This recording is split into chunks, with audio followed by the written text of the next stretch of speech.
Good morning, boys and girls. So ito, hindi tayo papalipad ng kalapate. So hindi rin tayo mag-agala.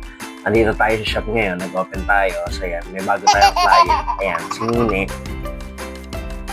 Gagamutin natin yung buhok niya kasi nagkulay siya tapos pinahitiman niya. So anong nangyari, nag-dry yung buhok niya. Kaya nagbabuckles pa ako. So, babrasilia natin tapos gugupitan natin. Para mawala at matanggal natin yung mga dry at damage hair.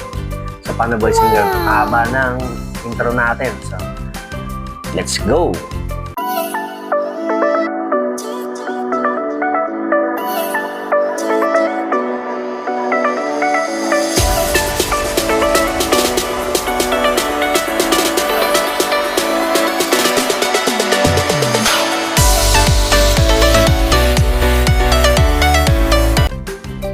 At ito na nga boys and girls. Ayan, ina-apply na natin yung Brazilian Load ng ating client.